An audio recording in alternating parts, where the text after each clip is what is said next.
कलिकाल में अर्थ प्रधान समाज की व्यवस्था में लोगों का अधिकांश लोगों का विश्वास है और डॉक्टर साहब का भी विश्वास है, मगर पूर्ण विश्वास नहीं है। मैं बताना चाहूँगा कि आप डॉक्टर एच.डी. सिंह हैं, सोमदत्त सिंह, जो कि पांडेपुर में इनका क्लिनिक है और ये होम्योपैथी की प्रैक्टिस करते हैं और प्रतिदिन कम से कम सैकड़ों गरीबों को निःशुल्क दवाएँ भी प्रदान करते हैं, बहुत से लोगों को निःशुल्क परामर्श भी देते हैं और हमें ये कहते हैं कि आप पूजन के बाद दक्षिणा लिया कीजिए।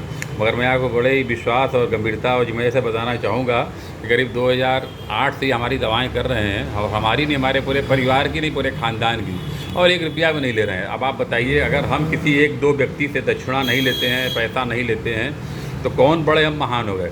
हमसे महानता के 7 सीढ़ी ऊपर डॉक्टर एच.डी. सिंह जी खड़े हुए हैं। अब हम ऐसे मनीषियों से क्या हमें कुछ सीखना नहीं चाहिए। अर्थ प्रधान समाज में जहाँ डॉक्टर आज बिना पैसा के एक पुर्जे को हाथ नहीं लगाता है, वहाँ पर डॉक्टर सोमदत्त सिंह जी का यह आचरण अपने आप में दैवत्व को प्रदान करता है, यानी कि चिकित्सक को परमेश्वर का दूसरा रूप कहा जाता है। तो क्यों न हम इनसे सीखें। इन्हीं ऐसे लोगों के बातों से मैं प्रभावित होकर हम भी धर्म कार्य में जुड़े रहते हैं। बहुत से लोगों का हम निःशुल्क पूजन कराते हैं। मैं सबसे आह्वान करता हूँ भैरव अष्टमी पर आप लोग हमें अपना नाम, राशि, गोत्र भेजिए और हम सभी के लिए, पूरे भारतवर्ष में जितने भी लोग, सभी के लिए काल भैरव में उस दिन निःशुल्क पूजन करके सभी के लिए मंगल कामना करेंगे।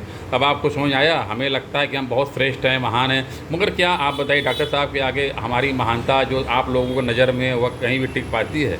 तो ये साधुवाद के पात्र हैं और जो जैसे लोगों की आप संगति में रहेंगे वैसे ही आपकी रंगति बन जाएगी। संगत से गुड़ होते, संगत से गुड़ जाए, जैसा खाए अन्न वैसा होए मन।